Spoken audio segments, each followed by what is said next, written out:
Welcome to the Real News Network. I'm Paul Jay, today in our studio in Washington, D.C. President Obama, a couple of weeks ago, had a conference about jobs. A lot of union leaders were invited. A lot of corporate leaders were invited. But one thing I heard very little of was the issue of wages and how more people might get into unions. The issue of jobs certainly must be connected to the issue of consumer demand somehow, and that must have something to do with wages, but you wouldn't know it given the kind of talk that takes place in Washington, D.C. State of the Unions, well, that's our topic today. And this is the book, State of the Unions. It's written by Phil Dine, and the subtitle is How Labor Can Strengthen the Middle Class, Improve Our Economy, and Regain Political Influence.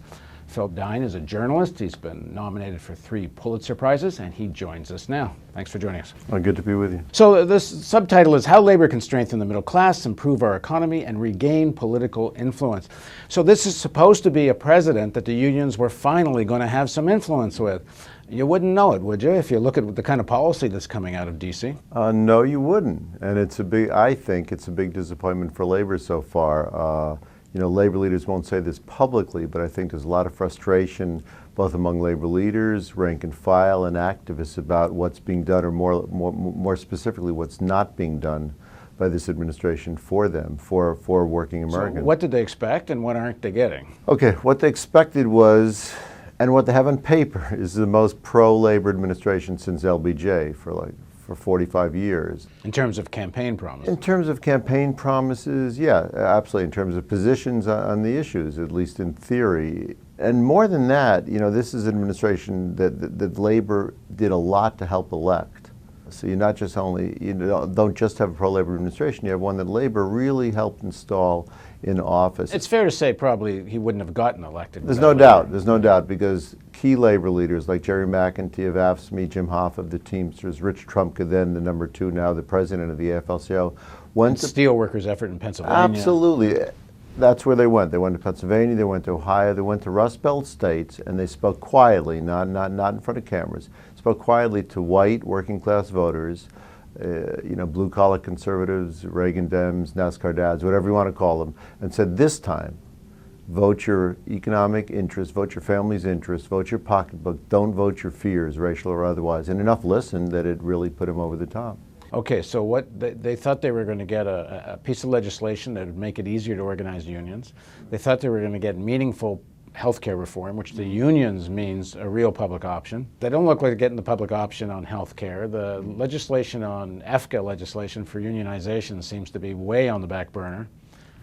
It's exactly what are they getting out of this government, other than not McCain? They're getting told to be patient, and you just put your finger on it. It is squarely on the back burner, especially the Employee Free Choice Act, or EFCA, which is designed to level the playing field in terms of organizing in the workplace. It would make it easier for unions to organize by a couple of mechanisms we can get into. But basically what it's meant to do is to counter the increasing employer aggressiveness, which makes it more difficult to form a union in this country, and nobody knows this, than in any Western democracy in the world. Tens of thousands of workers are fired every year by employers for trying to exercise their supposed rights to form a union. If this were happening in Poland or South Africa, it would be front page news. It's happening here and nobody even knows it. And that's what EFCA is meant to do. And not only was President Obama, not only did he promise to support it and sign it into law, he was a co-sponsor of it as a senator. So labor had every reason to believe, given that and given all they did to get him elected, that this would be one of his first priorities. From healthcare reform to EFCA, and even some other issues, the Obama administration seems far more afraid or far more concerned about pleasing a few conservative Democratic senators than they are afraid of losing the support of the labor movement. And so the question is, where is that independence of the labor movement to have some kind of real hammer with this administration? Well, again, I think you put your finger on it, the independence. I was talking to Mike Huckabee a couple of weeks ago, a former governor of Arkansas before Clinton, and number 2 to McCain last year in the GOP primaries. And he actually got some labor support. He was the first candidate ever endorsed by the machinists, first Republican candidate ever to get an endorsement in the primaries by the machinists, also by the painters. He spoke to the NEA and got their endorsement of their New Hampshire chapter. because he was speaking to working people. And one thing he did when he spoke to these groups, he said, you guys aren't independent enough anymore. You can't automatically endorse the Democrats, because when you do that, two things happen. The Democrats take you for granted, and the Republicans will try to destroy you. You got to make both parties, all candidates, earn your support. Or afraid of you. Yeah, or well, it's the same, different sides of the same coin. Let me read a paragraph from your book, which I think gets into this. In a profound sense, the labor movement has been an indispensable part of the history and fabric of the United States in ways extending far beyond the workplace. This is due in large measure to the peculiar nature of trade unionism in this country. The goal of unions in much of Europe and elsewhere has been to overthrow, or at least fundamentally alter, the social order and economic system. But America's unions have fought to improve and expand them, and to do so incrementally at that. Having bought into the system, they haven't tried to redefine or disparage the American dream, but rather they have allowed more people to realize it. So is that in fact perhaps actually part of the problem? That the unions don't have a radical threat in their back pocket? And they're so kind of merged with the Democratic Party over so many decades that they can always be taken for granted once the Democrats elected, because they're the big bad Republicans so far worse anyway. Where's that independent threat? Because it's not like the Europeans are worse off for this. Right. The European workers in most of certainly the advanced European countries like Germany or France, have far more rights and on the whole better wages and even living conditions than American workers do. Sure. I think there's two separate issues there. On the one hand, it's clear from what you just read and what you're yourself alluding to that American unions are far different than Europeans. But that, in every way, in Germany you have a much stronger union movement, not necessarily more militant, but far more powerful.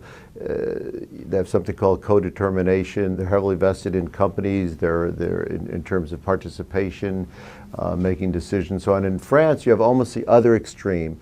You have a very fragmented union movement. You have a very low union density, about the same as here, and that union density is further fragmented among 7 or 8 labor federations, ranging from communist to socialist to social democratic to Christian. But they have these industry-wide agreements. They have industry-wide agreements, and it's much more of a political union. Here you have a peculiar labor movement. It is largely unified, albeit now divided into 2 federations. That again, it's mostly bread and butter unionism. It's territorial. Well, it goes back to this split way back, or just after the turn of the century. There's Gomperism, trade unions, pure and simple. Right. Don't even attempt to talk about any kind of structural changes in the political economic system. Right. Where in Europe, with the strength of the socialist movement, even the communist movement there was always this talk about structural changes as a kind of threat there. Right. And then after the Cold War here, you kind of really got rid of everybody in the unions that were talking structurally. Absolutely.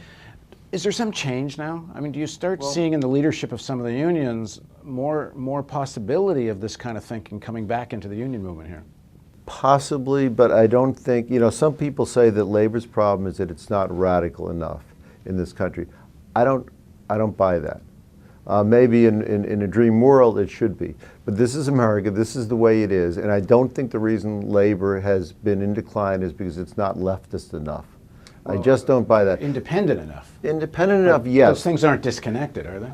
To some extent they need to be separated, because if in the real world labor is going to regain some of its power, it's not going to do it, in my view, by becoming more militant necessarily, but by exactly becoming more independent, but those aren't the same thing. What I mean by that is, I think labor's biggest problem politically is that for decades now, it served as sort of the logistical ground forces for one political party. It basically does phone banks, door-to-door knocking, canvassing.